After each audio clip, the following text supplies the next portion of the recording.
আমি আজি RNC ফেক্টৰীৰ তৰফৰ পৰা আপোনালোকক স্বাগতম জনাইছোঁ।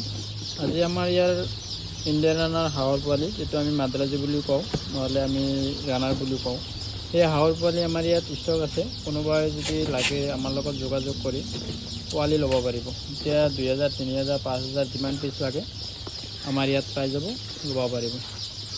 ইপিনে আছে আপোনাৰ লোকেল হাঁহৰ পোৱালি। আগত দেখালোঁ ৰানাৰ হাঁহ, ইয়াত আছে লোকেল হাঁহৰ পোৱালি। কোনোবা লোকেল হাঁহ লাগিলেও পাব, ৰানাৰ হাঁহ লাগিলেও পাব। তাৰ লগতে আছে আমাৰ লোকেল মুৰ্গী, আমাৰ লোকেল মুৰ্গীৰ পোৱালি আছে। A গ্ৰেডৰ লোকেল মুৰ্গীৰ পোৱালি, আমি থলুৱা লোকেল বুলি কওঁ, নহ'লে কোনোবাই কাণ্ট্ৰি 6 বুলিও কয়। আমি লোকেল মুৰ্গীৰ পোৱালি ডেলিভাৰী দিয়া যাব। কোনোবা লোকেল মুৰ্গীৰ পোৱালি লাগিলেও পাব, আমাৰ লগত যোগাযোগ কৰি লোকেল মুৰ্গী, ৰানাৰ হাঁহ, লোকেল হাঁহ, সোণালী মুৰ্গীৰ পোৱালি, যি পোৱালি ল'ব খোজে আমাৰ কণ্টেক্ট নম্বৰত দিয়া কণ্টেক্ট নম্বৰ আছে, দিয়া কণ্টেক্ট নম্বৰ আপোনালোকে যোগাযোগ কৰক। যোগাযোগ কৰিলে আপোনালোকে এইবিলাক পোৱালি পাই থাকিব।